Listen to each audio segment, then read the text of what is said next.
Nous sommes en 1959, et un vent de changement souffle sur l'île de Cuba. Le régime autocratique de Fulgencio Batista, soutenu pendant des années par une élite désireuse de maintenir un ordre profitable, tombe sous la pression d'un mouvement révolutionnaire mené par Fidel Castro. À mesure que les Barbudos entrent dans la Havane, la population célèbre la fin d'une dictature autoritaire, sans imaginer à quel point le basculement politique en cours va agiter la région. Très vite, Castro lance de vastes nationalisations, reprenant sous contrôle de l'État les terres, les entreprises et bientôt de nombreux secteurs stratégiques. Les grands domaines, parfois aux mains d'intérêts étrangers, sont concernés les premiers, suivis par les compagnies pétrolières ou les sociétés de services. Les investisseurs américains, jusque-là influents, voient leurs propriétés confisquées ou rachetées à des conditions qu'ils jugent inacceptables. La rupture paraît inévitable, et dans les coulisses, Washington s'inquiète de ce nouveau régime. Le spectre d'un nouveau Moscou tropical alimente les craintes. L'URSS pourrait gagner un allié précieux à seulement 150 km des côtes de Floride. Des analystes de la CIA imaginent déjà de sombres scénarios. Si Castro se rapproche de Moscou, le piège se referme sur les intérêts américains dans toute la région Caraïbe. L'administration américaine, traumatisée par la progression soviétique dans le monde, reçoit des informations contrastées sur la véritable nature du régime cubain. Certains estiment que Castro est un nationaliste cherchant d'abord à s'affranchir de l'influence américaine, tandis que d'autres le considèrent comme un révolutionnaire marxiste déterminé à exporter la lutte armée. La situation se complique encore quand, en 1961, l'échec retentissant du débarquement de la baie des Cochons humilie Washington aux yeux de la planète. Des volontaires cubains anticastristes, formés et soutenus par la CIA, tentent de reprendre l'île par la force, mais Castro repousse l'invasion en quelques jours. L'administration américaine, vexée de se retrouver ainsi exposée, cherche immédiatement d'autres voies pour régler le problème Castro sans se lancer dans une nouvelle intervention militaire ouverte. Le renseignement, désormais convaincu qu'une opération discrète vaut mieux qu'une démonstration de force, concentre son énergie sur un objectif: éliminer physiquement un adversaire devenu l'un des symboles de la lutte anti-impérialiste. En ce début des années 1960, la Maison-Blanche laisse comprendre, sans le dire explicitement, que toutes les options sont envisageables pour effacer la déroute et redorer le blason américain. Pendant ce temps, la ville de la Havane, autrefois surnommée le Paris des Caraïbes, cesse d'être le terrain de jeu favori de la pègre. Avant la Révolution, Le régime Batista ferme les yeux sur le blanchiment d'argent, les trafics en tout genre, les cercles de jeux clandestins ou même la prostitution, tant que les pots de vin circulent. Des acteurs majeurs de la mafia, dont Meyer Lansky, conçoivent la capitale cubaine comme une machine à cash parfaitement huilée. Casinos somptueux, hôtels luxueux, boîtes de nuit fastueuses, tout est conçu pour attirer des touristes fortunés et favoriser un flux permanent d'argent sale. Santos Traficante Jr., héritier d'un réseau criminel actif en Floride et à Cuba, règne en maître sur les établissements de la Havane, tandis que d'autres familles, basées à Chicago ou à New York, investissent aussi dans le paradis tropical. Les gangs disposent de relais politiques au plus haut niveau. Batista et son entourage tolèrent la présence de ses parrains en échange de revenus considérables. Les planches à billets tournent à plein régime, et la beauté de l'île, tout comme l'insouciance apparente qui y règne, camoufle en réalité un gigantesque marché noir. L'arrivée de Castro, avec ses idéaux de justice sociale et de souveraineté nationale, déracine ce système quasi institutionnalisé. Dès 1959, le nouveau gouvernement ferme brutalement les casinos, confisque biens et propriétés liés à la mafia et fait expulser certains hommes de main considérés comme indésirables. Le réseau mafieux, qui se voyait jouir encore longtemps de profits colossaux, se retrouve amputé de sa poule aux œufs d'or. Le ressentiment que nourrissent Santos Traficante Jr. et d'autres caïds envers Castro devient personnel. Ils se sentent doublement trahis, car non seulement ils perdent leurs investissements, mais ils sont aussi mis au ban d'un pays qu'ils jugeaient acquis à leur cause. Les parrains qui ont échappé à la justice tentent de réorganiser leurs affaires depuis l'étranger, espérant un retournement de situation qui leur permettrait de revenir sur l'île. Cependant, le nouveau régime verrouille peu à peu chaque recoin de l'économie, durcit la surveillance et renvoie un message clair: plus jamais les cartels ne s'installeront comme ils l'ont fait sous Batista. Dans ce contexte, la CIA voit un entrelac de possibilités s'ouvrir. La figure de Castro, auréolée du prestige de la Révolution, s'entoure de plus en plus d'un dispositif de sécurité qui rivalise avec celui des plus grands dirigeants du bloc communiste. Des gardes armés, un service de contre-espionnage efficace et la méfiance de l'appareil cubain envers toute infiltration étrangère rendent l'approche directe presque impossible. Or, depuis l'échec de la baie des Cochons, les responsables américains se disent que la solution ne viendra pas d'une confrontation militaire frontale, mais plutôt d'une opération secrète. Dans cette logique, la mafia s'impose comme un outil plausible. Les gros bonnets de la pègre disposent d'équipes de tueurs entraînés, de réseaux clandestins et d'une expertise développée en matière d'action discrète. De plus, ils détestent Castro personnellement, et celui-ci est tout aussi déterminé à empêcher leur retour. Pour la CIA, l'avantage d'un tel partenariat réside aussi dans la culture du déni plausible. Si la tentative d'assassinat échoue, ou si elle est découverte, les autorités à Washington peuvent aisément nier tout rôle officiel et abandonner les mafieux à leur propre sort. La mafia, elle, y voit l'occasion de se venger et peut-être, dans un scénario idéal, de reconquérir une partie de ses anciennes affaires à Cuba. Les pontes du renseignement américain savent qu'ils naviguent en eau trouble, car la collusion entre un service d'État et le crime organisé pose un problème moral conséquent. Toutefois, la paranoïa de la guerre froide l'emporte sur les considérations éthiques. Empêcher Castro de consolider son pouvoir est la priorité absolue pour une faction influente au sein du gouvernement. On tolère alors l'idée que la fin justifie les moyens si cela contribue à freiner la propagation du communisme aux portes des États-Unis. Dans les bureaux feutrés de la CIA, une nouvelle génération de cadres et d'agents, formés à l'ombre de la Seconde Guerre mondiale ou dans les premières années de la guerre froide, partagent la conviction que rien ne doit empêcher l'Amérique de vaincre ses adversaires idéologiques. Depuis les opérations clandestines en Europe de l'Est jusqu'au soutien secret à certains régimes anticommunistes d'Asie, une habitude se crée: employer des forces tierces pour dissimuler l'implication directe des États-Unis. L'assassinat, autrefois perçu comme un ultime recours tabou, prend peu à peu sa place dans l'arsenal mental de ceux qui élaborent la stratégie américaine. Les échecs précédents de renversement de gouvernements hostiles, la crainte que des satellites soviétiques ne se multiplient sur le continent américain, tout cela alimente l'idée que le temps de la prudence est révolu. Des discussions internes circulent, visant à étudier la faisabilité d'un meurtre ciblé, confié non pas à des soldats officiels, mais à des agents extérieurs qui sauraient demeurer hors du radar diplomatique. L'état-major de la CIA sait que des corridors inconnus du grand public permettent déjà de nouer des ententes avec des figures douteuses de la pègre internationale. De vieux contacts établis du temps de Batista, des gangsters en exil, des entrepreneurs corrompus. Beaucoup cherchent à récupérer ce qu'ils ont perdu et n'hésiteraient pas à franchir les frontières, à corrompre des officiers cubains ou à se glisser dans l'entourage d'un dirigeant, si la promesse de profit ou de revanche est suffisamment attrayante. Les premiers indices d'un projet commun CIA-Mafia émergent lorsque des personnes proches des services de renseignement s'approchent de figures notoires du crime organisé. L'idée est simple: sonder la volonté de certains parrains de se joindre à une tentative de renversement ou d'élimination de Castro. Les entretiens se déroulent généralement dans des lieux discrets, loin des grands hôtels et restaurants mondains. On privilégie des bars miteux, des villas de banlieue ou des propriétés isolées où quelques hommes de confiance assurent la confidentialité des échanges. Du côté des familles mafieuses, il y a évidemment une méfiance envers tout cadre américain qui viendrait promettre monts et merveilles. Mais l'appât du gain et la perspective de reprendre pied à Cuba dissipent peu à peu les réticences. Les parrains, encore furieux d'avoir été chassés de leur meilleur marché, se renseignent aussi sur les garanties que la CIA peut leur offrir. Immunité en cas de réussite, éventuel soutien logistique, voire protection contre des enquêtes fédérales aux États-Unis.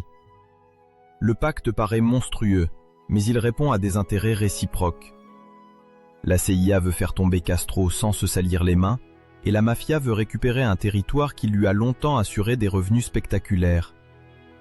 Avec le temps, des discussions internes précisent les contours de ce qu'on appelle officieusement un contrat. On ne parle pas encore d'un plan minutieux, mais plutôt de pistes. Empoisonnement, attentat déguisé en départ accidentel, recrutement d'un proche du nouveau leader pour le piéger. Les scénarios, plus ou moins réalistes, s'échafaudent autour d'un constat.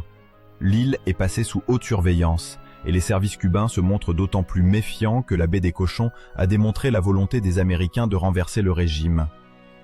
Des tentatives de complot ont déjà émergé et certaines se sont soldées par des arrestations ou par une vigilance accrue. Désormais, approcher Castro exige des stratagèmes complexes ou la complicité d'individus autorisés à pénétrer dans l'espace privé du dirigeant. La CIA prend conscience qu'elle ne peut pas simplement envoyer un commando. Le risque de repérage est trop grand, l'arsenal cubain est suffisamment développé pour repousser une intrusion et surtout, l'objectif est de supprimer Castro sans déclencher une crise internationale aussi scandaleuse que l'invasion avortée de 1961. Les responsables du renseignement se tournent donc vers l'idée d'intermédiaires non gouvernementaux qui agissent sans mandat officiel. Ainsi, s'ils échouent ou s'ils sont capturés, la responsabilité américaine demeure ambiguë. Les criminels exilés ou les anticastristes les plus radicaux offrent un vivier de volontaires capables de porter un coup fatal. Certains ont déjà un passé violent, des réseaux pour introduire des armes ou faire passer des hommes dans l'île, et ils nourrissent un désir de vengeance féroce envers un régime qui menace leur liberté ou qui a brisé leurs affaires. Il suffit alors de coordonner ces réseaux sous le parrainage discret de la CIA pour amorcer un engrenage visant la tête de Castro. Plusieurs profils attirent rapidement l'attention de la CIA.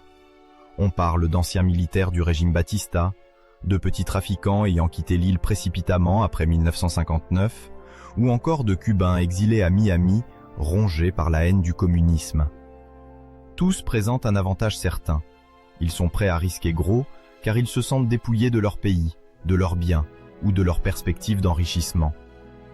L'organisation mafieuse, de son côté, se délecte de l'idée d'infiltrer Cuba par les voies secrètes qu'elle maîtrise depuis longtemps. Des bateaux de pêcheurs, des avions de contrebande, des complicités dans certains ports. Sam Giancana, lié à Chicago, ou Johnny Roselli, habitué des cercles louches de Las Vegas et d'Hollywood, observe la situation avec intérêt. Santos Traficante Jr., quant à lui, rumine encore son éviction brutale de la Havane et rêve de pouvoir y remettre un pied, fût-ce par la violence. La CIA effectue alors un tri. Qui est réellement fiable? Qui pourrait être retourné par les autorités cubaines? Qui détient des informations utiles pour localiser Castro dans ses déplacements quotidiens. À partir de là, se dessine un schéma où l'argent, la vengeance et la politique se mêlent d'une façon inédite. Pourtant, tout ceci repose sur l'hypothèse que tuer Castro suffira à transformer à nouveau l'île en un champ d'opportunités. Dans l'ombre, des débats agitent l'agence. Est-il envisageable de parier autant sur des criminels? Comment gérera-t-on la suite si l'opération provoque un scandale international et que le lien CIA-Mafia éclate au grand jour? Pour l'heure, la perspective d'abattre un dirigeant honni l'emporte sur les réserves éthiques. Le plus urgent est de concevoir un plan infaillible. Sans le savoir, l'Amérique s'engage sur une voie où la fin justifie les moyens les plus extrêmes et où le fantasme de faire disparaître l'homme à la barbe, à l'aide de pilules ou d'un tueur embusqué, va devenir une obsession. Au sein d'un appareil d'État d'ordinaire secret, tout concourt désormais à l'élaboration d'un pacte contre nature entre Washington, la Havane et la Cosa Nostra.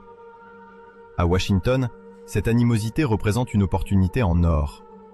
Des officiers de l'agence contactent alors des intermédiaires de l'ombre, souvent d'anciens officiers ou des négociateurs habitués à naviguer entre la clandestinité gouvernementale et les milieux criminels. Leur mission consiste à proposer un pacte informel. La CIA garantit un soutien financier et une poignée de promesses en cas de réussite, tandis que la mafia apporte son expertise en matière de violence ciblée. Ces premiers échanges se déroulent de manière prudente, dans des hôtels discrets ou dans des bureaux appartenant à des sociétés écrans, afin de ne laisser aucun indice officiel. Lorsque les négociations s'engagent, les mafieux ne se contentent pas d'une simple rémunération. Ils exigent la garantie d'une protection en cas d'enquête fédérale et souhaitent même récupérer au moins une partie de leurs affaires à Cuba si jamais le régime de Castro venait à tomber. Les représentants de l'agence ne ferment pas la porte à ces requêtes, car ils estiment que l'opération doit être menée à bien coûte que coûte. Les échanges se déroulent ainsi dans une ambiance de méfiance mutuelle, chacun craignant d'être enregistré ou de tomber dans un piège par l'autre côté, tout en avançant pas à pas. Les laboratoires secrets de l'agence mettent alors au point diverses pilules empoisonnées et poudres solubles destinées à être versées dans un verre au moment opportun. Certaines substances sont testées pour s'assurer qu'elles tuent rapidement sans provoquer de symptômes trop visibles. Les émissaires de la CIA tentent de transmettre ces poisons à des intermédiaires cubains qui doivent ensuite les remettre aux contacts mafieux déjà sur place. Toutefois, la rotation constante des personnels dans l'entourage du dirigeant cubain, ainsi que la vigilance grandissante des services de sécurité, complexifient la tâche. Les empoisonneurs potentiels, conscients du risque encouru, redoutent l'échec et préfèrent souvent abandonner la mission. Au fil des semaines, différents plans voient le jour, mais tous se heurtent à la même problématique. Castro change régulièrement ses habitudes, évite les lieux trop prévisibles et renforce son équipe de gardes rapprochés. Les mafieux, frustrés par ces contretemps, envisagent parfois d'affréter un groupe de tireurs d'élite chargés d'abattre le dirigeant cubain lors d'un déplacement public. Mais même cette option se heurte à la réalité. La présence permanente de militaires, de policiers et d'agents de contre-espionnage rend une mission de ce genre presque impossible à organiser sans se faire repérer. Chaque échec, chaque piste abandonnée nourrit la paranoïa des uns et la détermination fiévreuse des autres. Les commanditaires, eux, exigent des résultats concrets et s'impatientent face à ces retards. Entre la CIA et les parrains, les tensions ne tardent pas à apparaître. Certains gangsters suspectent les agents de n'offrir que des promesses creuses et craignent d'être sacrifiés en cas de scandale public. De leur côté, les officiers du renseignement redoutent une trahison ou une fuite d'informations compromettantes, d'autant plus qu'ils doivent agir à l'insu d'une partie considérable de la hiérarchie. Chaque camp y va de sa prudence. Réunions dans des endroits reculés, usage de pseudonymes, destruction systématique de documents après lecture. Malgré ces précautions, la crainte d'un coup monté ou d'un double jeu pèse constamment sur l'ensemble du dispositif, rendant la confiance quasiment impossible. Cette atmosphère, alimentée par la peur d'être piégé, finit par freiner sérieusement toute avancée opérationnelle. Tandis que ces tractations se poursuivent, la CIA mène en parallèle plusieurs autres programmes visant à déstabiliser le régime cubain. Des opérations de sabotage visent des installations industrielles, tandis que des groupes d'exilés reçoivent un soutien logistique pour lancer des incursions armées sur l'île. Dans cette effervescence, les plans d'assassinat se superposent à ces stratégies plus globales, brouillant parfois les lignes de commandement. Certains agents, impatients de recevoir le feu vert, se lancent dans des initiatives personnelles et contactent directement des opposants établis en Floride. D'autres, plus prudents, attendent des ordres écrits formels pour éviter toute responsabilité en cas d'échec, créant une cacophonie dans la chaîne opérationnelle. Cette superposition finit par diluer les responsabilités et accroître les risques de dysfonctionnement. Au sein même de l'agence, le secret est si compartimenté que certains officiers ignorent totalement l'existence d'un agent lien avec la mafia. Les opérations liées à l'élimination de Castro se développent comme une branche officieuse, dissimulée sous des budgets spéciaux et des rapports volontairement vagues. Dans certains mémos, on parle simplement de « contact extérieur » ou de « ressources clandestines ». Les responsables officiels évitent de documenter les détails sensibles, préférant les échanges oraux ou l'usage de codes dans la correspondance. Pour leurs supérieurs, cette absence de preuves écrites permet de nier toute responsabilité si jamais l'affaire venait à être découverte. Mais cela rend aussi la coordination interne plus complexe.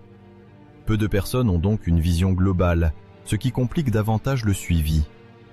La multiplication de ces initiatives clandestines, leur coordination incertaine et la profonde méfiance entre les participants finissent par aboutir à une série de fiascos. Les pilules empoisonnées restent souvent non utilisées, faute de créneaux fiables pour atteindre la cible. Les tireurs potentiels, eux, abandonnent au dernier moment, craignant les mesures de répression féroces du gouvernement cubain. Chaque tentative avortée accroît la frustration chez ceux qui ont misé sur l'opération et nourrit la légende d'un Castro insaisissable. Pourtant, même face à ces échecs répétés, l'idée d'une opération décisive ne disparaît jamais entièrement. Dans les couloirs de la CIA, certains officiers continuent d'espérer qu'un nouveau plan ambitieux, mené par des parrains mieux préparés, parviendra enfin à mettre un terme au régime cubain. Des rumeurs circulent dans les couloirs du Congrès américain, dans les salles de rédaction de grands journaux et jusque dans les cercles de la pègre. Elles évoquent une entente clandestine entre la CIA, l'agence de renseignement la plus puissante des États-Unis, et des figures de la mafia pour éliminer Fidel Castro. Nous sommes dans les années 1960 et la guerre froide attise les fantasmes les plus extravagants. Certains hommes politiques murmurent que l'obsession de Washington pour stopper l'influence communiste conduit les services secrets à envisager l'impensable. Des journalistes, en quête de scoop, tentent de retracer les bribes d'informations qui surgissent sans prévenir. Dans les quartiers généraux des familles mafieuses, quelques capots abordent le sujet avec prudence, mais ils laissent filtrer des allusions à des rencontres discrètes et à des discussions d'ordre opérationnel. Les conversations ne sortent pas de leur cercle fermé, et personne n'ose confirmer officiellement la moindre implication. Pourtant, la rumeur enfle. Elle se nourrit de témoignages indirects, de fuites anonymes et d'insinuations lancées par des individus souhaitant peut-être monnayer leur silence.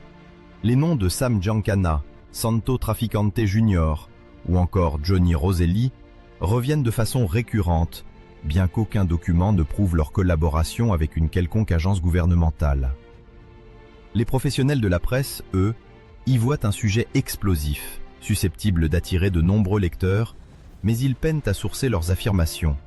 Plusieurs journaux publient des articles qui évoquent des tractations entre le service secret américain et la pègre, tout en restant vagues. Dès la fin des années 1960, et surtout au début des années 1970, quelques reportages d'investigation de haut niveau tentent d'établir des liens chronologiques précis. Ils explorent le rôle d'intermédiaires inconnus, rapportent des confidences de policiers et parfois même des échos venant d'ex-agents de renseignement. À chaque fois, le manque de preuves tangibles freine les conclusions. Beaucoup de documents compromettants disparaissent, détruits ou classés de manière à échapper aux regards inquiets des comités parlementaires. Les décès soudains de témoins clés alimentent encore plus les soupçons.